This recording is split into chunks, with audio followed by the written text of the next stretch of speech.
Good evening, everyone. So, I actually have a proposal. This is one of the solutions. Second one, actually, in the list of coping up with flood related problems in Australia.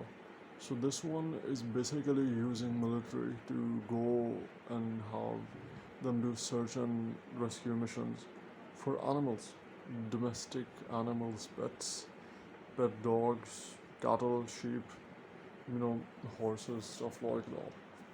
Because obviously, ideally, you should go for humans, but I mean rescuing them first. Humans are the first priority, the citizens. I think firefighters are probably able to manage those. There are other areas, industries, sorry, sectors that can better manage rescuing people because they're easier to communicate with and develop an understanding and all of that. Why am I recommending rescuing the animals for military? The reason is that animals, it's challenging, and rescuing them could provide the army or the military with the experience needed to perhaps use that on humans when the time comes. Uh, Whether it's a scenario in which perhaps during war they have to evacuate civilians or there's a disaster, bomb strike, I hope that never happens, but just theoretically speaking, or just overall having in-person experience in terms of get evacuating humans or rescuing them in natural disasters or similar scenarios and handling themselves and doing lots of critical thinking and adaptability based actions.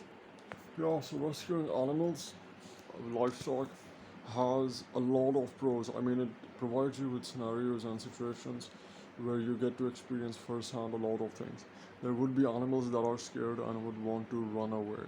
So, how do you handle those? You might face people like that. There would be animals that are injured. How do you rescue them? What do you do at the spot? Do you just leave them be? Or what do you do? And what sort of that moral and ethical dilemmas you face at that point?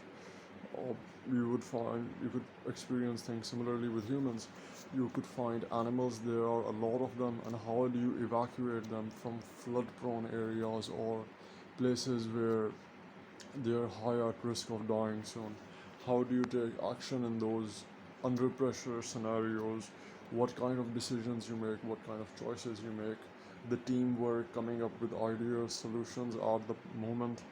I guess that could be a very great experience for the military to develop that sort of capability in terms of handling such scenarios, and it which definitely can apply to humans as well. I hope they don't again, but just theoretically speaking, in a disaster-like scenario with people, um, you'd find injured people, scared people, you'd find groups of people, you'd find elderly. How do you handle those? They might be stuck at difficult situations. Do you rescue them? How do you rescue them? Do you prioritize other people first, or would you try to go and save them? How do you use the boats in that time, the coordinated? I mean, it could be a really great military drill, which seems to be very beneficial. It would also save the animals, but more than that, I believe the experience that the soldiers would get from this exercise would be pretty great.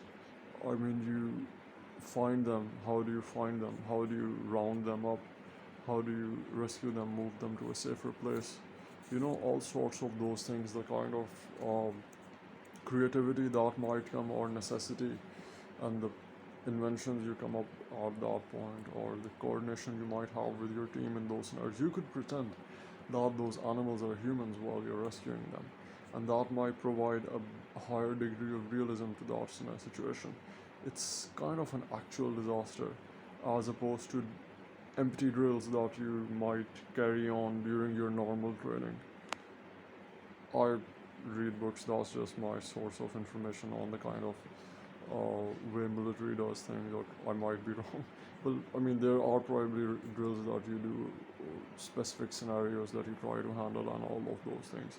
But I guess not many things are at stake in those situations. But over here, you would actually find, I mean, you're not risking human lives, alright?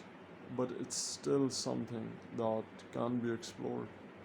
Um, Firefighters might be well off, but they might be working on uh, emergency handlers, and all of those might be more focused on humans, and they would be more experienced in this. But I mean, the military can get really good experience out of this drill.